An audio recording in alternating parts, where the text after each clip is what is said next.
नमस्कार, बहुत बहुत स्वागत है आप सभी का अनअकैडमी में। मेरा नाम है अतुल जैन। जैसा कि आप लोग जानते हैं, मैं आप लोगों को अपने इस प्लेटफॉर्म पर काफी समय से करंट अफेयर्स पढ़ा रहा हूं। काफी समय एक्चुअली नहीं हुआ, यहां पर अभी कुछ ही दिन हुए हैं। तो करंट अफेयर्स यानी कि आपका जो द हिंदू है और अन्य कई सारे करंट अफेयर्स जो रोजमर्रा आते रहते हैं, उनकी कवरेज करने की मैं आपके साथ कोशिश करता हूं। करंट अफेयर्स को लेकर मेरे ख्याल से मुझे यह बताने की कोई आवश्यकता नहीं है कि अगर आप लोग सिविल सर्विसेज की परीक्षा देने वाले हैं तो करंट अफेयर्स आपकी तैयारी के लिए एकदम जरूरी है। मतलब कोई ऐसा तरीका ही नहीं है कि आप करंट अफेयर्स की तैयारी किए बिना एक सिविल सर्वेंट बनने का सपना देख पाएं। अगर आप ऐसा कोई सपना देख रहे हैं, आपको ऐसा लगता है कि करंट अफेयर्स छोड़ देते हैं, बाकी विषय कर लेते हैं, तो आप बहुत बड़ी गलती कर रहे हैं। बिना करंट अफेयर्स के ये एग्जाम नहीं निकल सकता। उसका एक प्रमुख कारण यह है कि करंट अफेयर्स पे आधारित जो सवाल आते हैं, देखिए इसको बात को समझने की कोशिश कीजिएगा कि करंट अफेयर्स पे आधारित जो सवाल आते हैं, एक तो वो डायरेक्ट जो सवाल आ रहे हैं वो तो हैं ही, जो सीधे करंट अफेयर्स पे आधारित प्रश्न आ रहे हैं। जैसे मान लीजिए कि भाई भारत सरकार ने कोई नई योजना लाई या फिर दो देशों के बीच में कोई नया समझौता हुआ वगैरह। ये सारे सवाल जो हैं, ये तो सीधे सवाल हैं जो करंट अफेयर्स पे आधारित हैं और आपसे पूछे जा रहे हैं। लेकिन होता क्या है कि बाकी विषय भी जो होते हैं, उनमें भी आपसे जो सवाल पूछे जाते हैं, वो कई बार उसमें से भी बहुत बड़ी संख्या में सवाल करंट अफेयर्स पे आधारित होते हैं। कई बार आपको पता नहीं चलेगा, लेकिन वो करंट अफेयर्स पे आधारित होंगे। जैसे बहुत सिंपल सी बात है कि आज आरबीआई ने रेपो रेट में परिवर्तन कर दिया। ये हम जानते हैं, 5 साल बाद हुआ है, रेपो रेट में बदलाव किया गया है। तो आप इस तरह के प्रश्न की उम्मीद कर सकते हैं कि जैसे फॉर एग्जांपल यूपीएससी आपसे ऐसा पूछ सकता है कि रेपो रेट में परिवर्तन के अर्थव्यवस्था में इनमें से कौन कौन से प्रभाव पड़ते हैं। पहला, देश में मुद्रा की मात्रा बढ़ जाती है। दूसरा, देश में आर्थिक विकास की दर बढ़ सकती है। तीसरा, टैक्स कलेक्शन बढ़ सकता है, वगैरह वगैरह। इस तरह के 4 कथन देगा। फिर आपसे पूछेगा कौन कौन से सत्य हैं, 1, 2 और 3, 2, 2 और 3, 1, 2 और 4। ऐसे प्रश्न आपने देखे होंगे। अब आप इस प्रश्न को देखेंगे तो आपको लगेगा कि यार ये तो इकोनॉमिक्स का स्टैटिक सवाल है कि भाई रेपो रेट में परिवर्तन का क्या प्रभाव पड़ रहा है। ये तो स्टैटिक सवाल है, इकोनॉमिक्स में पढ़ाते हैं हम लोग इसको। लेकिन यहां पर याद रखने वाली बात क्या है कि यह सवाल पूछा क्यों गया। यह सवाल इसलिए पूछा गया क्योंकि रेपो दरों में इस साल तब्दीली की गई थी, परिवर्तन किया गया था। देखिए इस बात को समझिए कि यूपीएससी में जो भी विषय आपको पढ़ने होते हैं वो बड़े व्यापक होते हैं। बहुत बड़े विषय हैं, बहुत ज्यादा उनमें करिकुलम है, बहुत ज्यादा सिलेबस है। तो उनमें से कौन से टॉपिक्स पर ध्यान केंद्रित किया जाए, कौन से टॉपिक्स के बारे में आपको सब कुछ पता होना चाहिए, यह अक्सर कैसे तय होता है, करंट अफेयर्स से तय होता है। तो करंट अफेयर्स की दूसरी भूमिका जो है वो आपकी ये आती है कि स्टैटिक विषय जो हैं,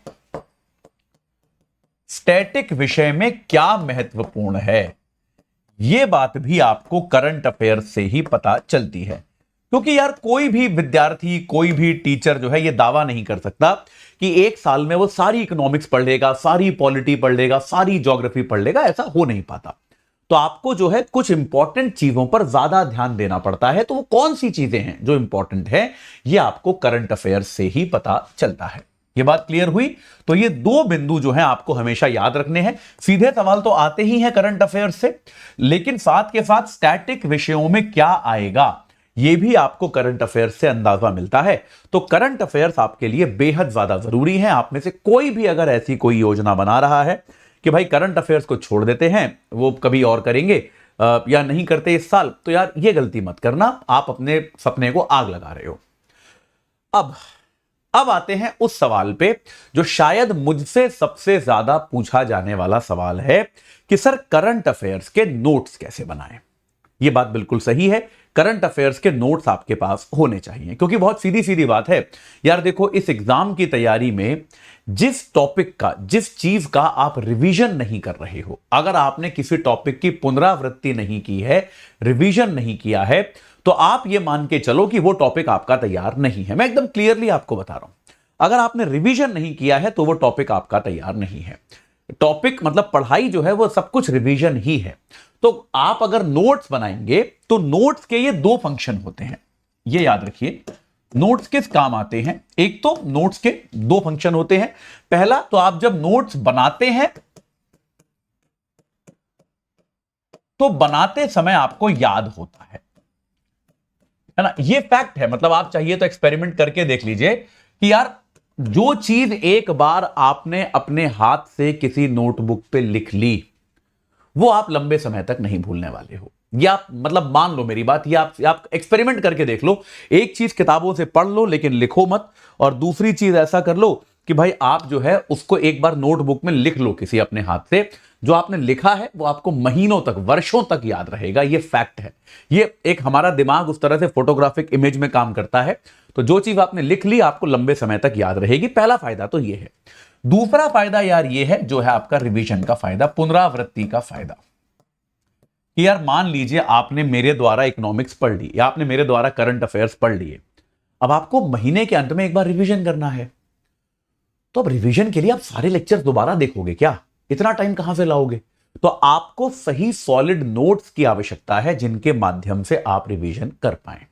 तो करंट अफेयर्स के नोट्स बनाने कैसे हैं, आज मैं आपको अगले 15 मिनट में, याद रखिएगा, अगले 15 मिनट में आपको ऐसा अचूक तरीका सिखा दूंगा, जो आपने अगर इस तरह के नोट्स बना लिए तो मतलब यार फिर आप और ये सिर्फ करंट अफेयर्स के नहीं है, ये स्टैटिक विषयों के भी मैं कह सकता हूं। तो आप फिर कभी मतलब ये नोट्स आपके लिए ऐसी संपत्ति बन जाएगा कि आप पूरी यूपीएससी की तैयारी को मात्र कुछ दिनों में रिवाइज कर पाओगे। ऐसा मैं आपको एक एसेट सिखाऊंगा। लेकिन ध्यान देना है, मेहनत वाले नोट्स हैं ये। अगर आपको आलस वाले नोट्स चाहिए कि यार क्या करना है, क्यों मेहनत करनी है, बहुत टाइम लगेगा, तो फिर मत करो, कोई पॉइंट नहीं है। फिर अब आप किसी टॉपर के नोट्स खरीद लो पिछले साल की, जिससे कोई मदद मिलती नहीं है। उस टॉपर ने अपने हिसाब से लिखा था, आप अपने हिसाब से लिखते हो, आपको समझ में ही नहीं आएगा उसने क्या लिखा है, उसका कोई मतलब नहीं है। जो मैं सिखा रहा हूं उस तरीके में मेहनत जाएगी, लेकिन वो एक बार करनी है बस मेहनत। और अगर आपने एक बार कर ली, फिर आप जो है पूरे साल परेशान नहीं होगे अपने रिवीजन को लेकर। तो आपको करना क्या है, देखिए, सबसे पहले हम आते हैं करंट अफेयर्स के पर। तो करंट अफेयर्स के नोट्स के लिए तो सबसे पहले आपको वो नोटबुक खरीदनी पड़ेगी। एक यहां पर ये रखी है, आपको इस तरह की एक नोटबुक खरीदनी पड़ेगी। अब मैं किसी कंपनी का प्रचार नहीं कर रहा, लेकिन ऐसी नोटबुक्स आती है ना जिनके ऐसे 4-5 भाग होते हैं। आप देख रहे हैं कि भाई अलग अलग भाग, ये जैसे भाई शुरुआत, इस नोटबुक की मैंने कुछ लिखा हुआ है इसमें, तो शुरुआत का पहला भाग है, फिर इसका दूसरा भाग है, देख रहे हैं दूसरा भाग यहां से पार्टीशन हो रखा है, दूसरा भाग शुरू हो रखा है। अगर आप यहां पे देखेंगे तो आपको कलर दिखाई देगा, थोड़ा मैं यहां ले आता हूं, देख रहे हैं एक दूसरा भाग आपको यहां पे दिखाई देगा। फिर आप यहां पे देखेंगे तो ये पिंक कलर का कागज आ जाता है, इसके आगे तीसरा भाग है, फिर चौथा भाग है पीले रंग के कागज के आगे, वगैरह वगैरह। तो ऐसे कई भागों वाली आप एक नोटबुक खरीद लाएं और आप उसमें क्या करें, अलग अलग विषय के लिए अलग अलग विषय वस्तु को अलग अलग भाग दें। जो आपकी अलग अलग विषय वस्तु है उसको एक अलग अलग भाग डेडिकेट आप करें। जैसे मान लीजिए एक हो गया आपको राष्ट्रीय समाचार का एक भाग हो गया, एक भाग हो गया आपका अंतरराष्ट्रीय समाचार का, ठीक है, एक भाग हो गया आपका मान लीजिए संस्कृति और इतिहास से जुड़े खबरों का, एक भाग आपका हो गया विज्ञान से जुड़ी खबरों का, एक भाग आपका हो गया अर्थशास्त्र से जुड़ी खबरों का। तो इस तरह के आप पार्टीशन कर लें और आप ये सुनिश्चित करें कि आप ये नोट्स रोज बनाएं। याद ये रखिए कि ये नोट्स आपको रोज बनाने हैं और केवल इसमें देखिए कहानी नहीं लिखनी है, केवल बुलेट पॉइंट्स पे। जैसे फॉर एग्जांपल डोनाल्ड ट्रंप ने भारतीयों को वापस भेजा, ये न्यूज में आजकल बड़ा चर्चा में है। तो आपको क्या लिखना है कि भाई उसकी एक हेडलाइन लिखिए, ट्रंप ने भारतीय वापस भेजे, बस ये उसकी हेडलाइन है, वापस भेजे, ये उसकी हेडलाइन है। अब आपको केवल बुलेट पॉइंट्स में लिखना है। पहला बुलेट पॉइंट 104 भारतीय, दूसरा बुलेट पॉइंट दस्तावेजों के बिना थे। बात समझ रहे हैं कि नहीं है? आपको कोई यहां पर निबंध नहीं लिखना है, दस्तावेजों के बिना थे। तीसरा सैन्य विमान में वापस, सैन्य विमान में आए। चौथा आचरण पर या दुराचरण पर विवाद, बस इतना काफी है। तो जो भी आपने, बस ये आपका आज के दिन का पहला करंट अफेयर्स हो गया। जैसे मान लो आज क्या तारीख हो गई, आपकी आज तारीख हो गई 7 फरवरी 2025। तो आज के दिन का आपका ये पहला करंट अफेयर्स हो गया। इतना काफी है बस। अब आप ये करते चले जाएंगे, ठीक है। अब आप यहां पे याद ये रखिए कि इस तरह से आप आगे बढ़ते जाइए, हर रोज का करंट अफेयर्स बनाते जाइए। अब इसमें कुछ भी नया होता है तो इसी में आगे ऐड करिए, वो मैं आपको जब मैं विषय के करंट अफेयर्स बताऊंगा तब मैं उसका तरीका बताऊंगा। आपको करना यह है कि कल के नोट्स बनाना शुरू करने के पहले एक बार बस आज के नोट्स को पढ़ भर लीजिए। इसको पढ़ने में आपको 5 मिनट से ऊपर का समय नहीं लगेगा, आप केवल पढ़ लीजिए जो आज के नोट्स हैं। यह बात क्लियर हो गई, यह आपने स्पष्ट हो गया। तो इस तरह से आप करंट अफेयर्स के नोट्स बनाते रह सकते हैं। अब हम आते हैं, मान लीजिए कोई विषय है, विषय के नोट्स पर आते हैं। कोई स्टैटिक सब्जेक्ट है अगर, तो उसके नोट्स कैसे बनाने हैं, और इसमें आप जो है करंट अफेयर्स के नोट्स के लिए भी आप ये नीति अपना सकते हैं। तो यार स्टैटिक विषय के नोट्स के लिए मेरा आग्रह यह है कि कोई भी कॉपी या नोटबुक ना खरीदें। जो ये A4 शीट्स आती हैं, ये है ना जो नॉर्मल A4 शीट्स होती हैं, आपने देखी होगी, यहां रखी होंगी मेरे पास, मैं दिखाता हूं आपको, रुकिए। ये इस साइज की ये जो A4 शीट्स होती हैं, ऐसी बहुत सारी A4 शीट्स खरीदना है। 500 शीट का एक रिम आता है, कम से कम एक रिम तो खरीद लाओ सबके सब, कुछ 200 रुपए का आता है 500 शीट्स। ऐसी A4 शीट्स बहुत सारी खरीद लाइए, ठीक है। उनके बीच में यहां पर एक लाइन खींच दो आप, मैं भी मोड़ देता हूं आपके लिए, लेकिन आप ऐसा कर लीजिए कि आधा आधा बस। तो आपको शीट के सिर्फ एक हाफ में ही नोट्स बनाने हैं, दूसरे हाफ को खाली छोड़ना है। मैं यहां पे आपको बताता हूं कैसे करना है आपको। मान लीजिए आप कोई विषय पढ़ रहे हैं, तो आप क्या करें, ये मान लीजिए आपकी A4 शीट है, तो आप सीधे सीधे उसके बीच में एक लकीर खींच दीजिए। और आप जो भी विषय पढ़ रहे हैं, जैसे मान लीजिए आप नागरिकता पढ़ रहे हैं, आप इंडियन पॉलिटी पढ़ रहे हैं, या आप नागरिकता पढ़ रहे हैं, मूल अधिकार पढ़ रहे हैं, कुछ भी पढ़ रहे हैं आप, ठीक है। केंद्र राज्य संबंध पढ़ रहे हैं, आप कुछ भी पढ़ रहे हैं पॉलिटी में, तो मान लीजिए आप केंद्र राज्य संबंध पढ़ रहे हैं, तो केंद्र राज्य संबंध के आपके नोट जो हैं बिल्कुल ऐसे ही बुलेट पॉइंट्स में आपके यहां पर होने चाहिए। बुलेट पॉइंट्स में लिखिए, लंबी लंबी कहानी मत लिखिए, लंबी लंबी बातें मत लिखिए, केवल बुलेट पॉइंट्स लिखिए, वो भाषा लिखिए जो आपको समझ में आए, ठीक है। ये आपने यहां पर केंद्र राज्य संबंध के नोट्स बना दिए, क्लियर हो गया। अब ये आधा हाफ जो छुड़वाया है, इसका क्या करेंगे भाई, इसका क्या होगा। ये बेटा सबसे इंपॉर्टेंट चीज है। देखिए यूपीएससी में अगर आप एक सीरियस एस्पिरेंट हो, तो यार केंद्र राज्य संबंध में जो लक्ष्मीकांत में लिखा है या किसी अन्य पुस्तक में लिखा है, वो तो यार सभी पढ़ के जाएंगे। ऐसा कोई आप अनोखा थोड़ा ना पढ़ लोगे। जो भी सीरियस बच्चा है, जो नॉन सीरियस है वो नहीं पढ़ता, लेकिन सीरियस बच्चा तो यार लक्ष्मीकांत पढ़ के ही जाता है, इसमें तो कोई विवाद नहीं है। या आपको ऐसा लगता है कि सीरियस बच्चों में तो खाली मैं ही लक्ष्मीकांत पढ़ूंगा, ऐसा नहीं है यार, सबको पता है कि वो किताब पढ़नी है, सभी पढ़ के जाते हैं, कोई नई बात तो है नहीं। तो अब होता क्या है, फर्क ऐसे किया जाता है कि आप एक अच्छे प्रत्याशी हैं, कि आप एक औसत प्रत्याशी हैं, कि आप उसको कितना कंटेम्पररी उदाहरणों के साथ अपनी बात को रख रहे हैं, कितने नए उदाहरणों के साथ आप अपनी बात को रख रहे हैं। अब जैसे मान लीजिए केंद्र राज्य संबंधों में राज्यपाल के आचरण पर सवाल उठता है कि भाई राज्यपाल जो है वो केंद्र के एजेंट की तरह काम करता है, और कई बार उसकी भूमिका पर सवाल उठता है। सरकारिया समिति की रिपोर्ट आई थी, उसने कहा था कि ये ऐसा होना चाहिए, वैसा होना चाहिए, वगैरह वगैरह, वो सब सब्जेक्ट है, आप जानते हो। अब अगर आप किताबों में देखोगे, तो किताबों में जो आपको उदाहरण मिलेंगे वो कब के मिलेंगे, शायद 1970, 1980, 1990 के दशक के आपको उदाहरण मिलेंगे। क्या उसका मतलब यह है कि उससे नए एग्जाम्पल है नहीं हमारे पास? क्या उसका मतलब यह है? अरे है ना भाई, RN रवि का एग्जाम्पल ले लो, अभी तमिलनाडु में जो चल रहा है। बनवारी लाल पुरोहित का एग्जाम्पल ले लो, जो अभी पंजाब में चल रहा है।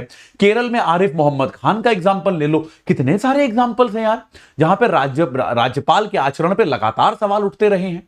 तो आपने जब मान लीजिए केंद्र राज्य संबंध आपने यहां पर लिखा, ठीक है, अब आप पढ़ रहे हैं अखबार, आप पढ़ रहे हैं करंट अफेयर्स, आप कर रहे हैं मेरी द हिंदू की क्लास, वहां से आपको मालूम चला कि अच्छा राज्यपाल के आचरण पर सवाल उठा है। तो आपने क्या किया, तुरंत अपने केंद्र राज्य संबंध के नोट्स निकाले, और आज का जो करंट अफेयर्स था कि तमिलनाडु में RN रवि के आचरण पर जो सवाल हुआ, वो आपने यहां लिख लिया, ठीक है। अब हो सकता है अगले 1 महीने इस पर कोई न्यूज ना आए, अगले 4 महीने कोई न्यूज ना आए, कोई दिक्कत नहीं है। हो सकता है 6 महीने बाद फिर से कुछ और हो जाए, फिर से ये वाले नोट्स निकालिए, फिर से यहां पर वो वाला एग्जाम्पल फिर से लिख लीजिए। अब हो सकता है उसके 2 महीने बाद फिर से कुछ हो जाए, आपका शीट भर जाए, कोई बात नहीं, एक शीट और लीजिए, उसको यहां पर स्टेपल कर दीजिए, कोई दिक्कत नहीं है। एक पूरा नया कागज ले लीजिए, उसको यहां पे स्टेपल कर दीजिए, गोंद से चिपका दीजिए, कोई दिक्कत नहीं है। एग्जाम्पल यहां पर लिखते चले जाओ। जितने करंट अफेयर्स के एग्जाम्पल आपको मिल रहे हैं, जैसे जैसे वो हो रहा है वैसे वैसे लिखते चले जाओ। तो अब हो सकता है आपका नोट्स देखने में बड़ा अजीब सा लगे कि एक A4 शीट है, उस पर एक और A4 शीट इस तरीके से चिपकाई हुई है, स्टेपल की हुई है। कोई बात नहीं, आपको कौन सा इन नोट्स को बेचना है, आपको कौन सा इन नोट्स को कोई सबसे सुंदर नोट्स का अवार्ड दिलवाना है, लेकिन इन नोट्स की बेटा शक्ति समझो, इन नोट्स की पावर समझो। जिस दिन आपको केंद्र राज्य संबंध के टॉपिक का रिवीजन करना होगा, किसी दिन आपको लगेगा कि यार टेस्ट है या कुछ और है, चलिए रिवीजन किया जाए, एक बार दोबारा देखा जाए, उस दिन आप अपना ये वाला पेज निकालेंगे, इस पे सारा स्टैटिक कंटेंट यहां लिखा है और इस एक टॉपिक से जुड़ा हुआ जितना करंट अफेयर्स पिछले पूरे साल में हुआ है सारा का सारा यहां लिखा हुआ है। ये सब आपको एक जगह मिल जाएगा। तो मैं दावे के साथ कह सकता हूं कि पूरे भारत में शायद 0.1% प्रत्याशी ऐसे होंगे जिनकी इस टॉपिक की इस तरीके की तैयारी होगी।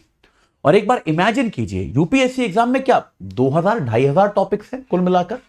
अगर सारे 2,000-2,500 टॉपिक्स का आपके पास इस तरह का, जिसको एक डॉसियर कहते हैं, एक फाइल कहते हैं, हर टॉपिक का आपके पास इस तरह का एक दस्तावेज है, तो आपको लगता है आपसे अच्छा रिवीजन कोई कर सकता है? आपसे अच्छी तैयारी कोई और कर पाएगा? नहीं कर पाएगा।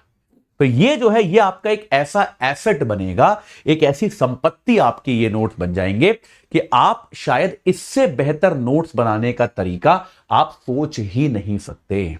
मेहनत लगेगी, मैं ये नहीं कह रहा कि यार वो आसान काम है कि किसी के नोट्स बिक रहे थे, किसी फोटोकॉपी की दुकान पे जाके ले आए, वो आसान तरीका है, उसमें मेहनत नहीं है। इसमें मेहनत है, मैं ये मानता हूं, इसमें मेहनत है, इसमें श्रम है, लेकिन ये निवेश है, ये इन्वेस्टमेंट है।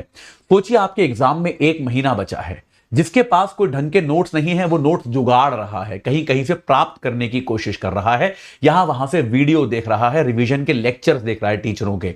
आप अपने नोट्स निकाल रहे हो, सिंपल सा नोट्स निकाल के आपने पढ़ लिया, आपका टॉप बस एक ये पन्ना आपने निकाला और पढ़ा, 1 या 2 या 3 जितने पन्ने हैं आपके, तो यार टॉपिक खत्म हो गया यार, पूरा टॉपिक खत्म। मतलब आपको स्टैटिक पता है और पिछले साल भर में जो भी इससे जुड़ा करंट अफेयर्स हुआ है, अरे भाई यूपीएससी भी इससे बाहर क्या पूछेगा? यही तो पूछेगा। वो थोड़ा ना कोई खबर का आविष्कार करेगा, जो हुआ है वही तो पूछेगा। इससे बाहर यूपीएससी कुछ पूछ ही नहीं सकता, तो कोई तरीका ही नहीं है कि आप जवाब ना दे पाओ। बात समझ रहे हो कि नहीं? तो आपको करना यही है, आपको एक तो ये आपको A4 शीट्स पे नोट्स बनाने हैं, और वो जो सिंपल सा प्लास्टिक के फाइल कवर आते हैं ना, एकदम सस्ते वाले, कोई फैंसी नहीं, बिल्कुल, जिसमें साइड में एक वो प्लास्टिक का एक स्टिक जैसा लग जाता है, वो 10 रुपए के जो आते हैं, वो ऐसे बहुत सारे फाइल कवर खरीद लाओ। हर चैप्टर का, हर विषय का नहीं, हर चैप्टर का एक अलग फोल्डर बना के रखते जाओ कि केंद्र राज्य संबंध मैंने यहां रख दिए, मूल अधिकार मैंने यहां रख दिए, इकोनॉमिक्स में देख रहे हो तो मौद्रिक नीति ये रखी है, राजकोषीय नीति ये रखी है। तो जो टॉपिक आप जहां का करंट अफेयर्स दिखाई दे, उसकी फाइल खींचो, जल्दी से लिखो, एक बार पढ़ लो, वापस रख दो। सिंपल सा काम है। इतना काम अगर आप कर लोगे तो आपके पास मेरे ख्याल से पूरे यूपीएससी की तैयारी के लिए सबसे ज्यादा शक्तिशाली नोट्स होंगे। इससे ज्यादा शक्तिशाली नोट्स की कल्पना मैं नहीं कर सकता। मुझे नहीं लगता कि इससे ज्यादा बेहतर, इससे ज्यादा क्षमतावान नोट्स बनाए जा सकते हैं। मेहनत है इसमें, वो मेहनत आपको करनी पड़ेगी, लेकिन उसका अगर वो मेहनत करने को तैयार नहीं हो यार, तब तो ये एग्जाम आपके लिए है ही नहीं यार, फिर तो आप गलत लाइन में आ गए। फिर आप अगर आप मेहनत करने नहीं चाहते तो फिर ये एग्जाम आपके लिए नहीं है, फिर आप किसी और एग्जाम की तैयारी कीजिए। तो बेटा ये जो है, जो तरीका आपको मैंने बताया करंट अफेयर्स के नोट्स का और जो आपका स्टैटिक कंटेंट के नोट्स का, अगर आप इन दोनों को इंप्लीमेंट करोगे, इन दोनों को लागू करोगे, तो मेरे पास ये मानने का 100% कारण है कि आपको किसी तरह की कोई दिक्कत इस एग्जाम में, कम से कम पढ़ाई और रिवीजन में नहीं होगी। इससे जुड़ा कोई सवाल है आपका कि भाई किस तरह से बनाया जाए, क्या किया जाए, तो आप जो है कमेंट सेक्शन में मेरे को जरूर बताइए, मैं एक बार उनको जरूर देखूंगा। अभी के लिए इतना ही। इस चर्चा से जुड़ने के लिए आप सभी का बहुत बहुत धन्यवाद।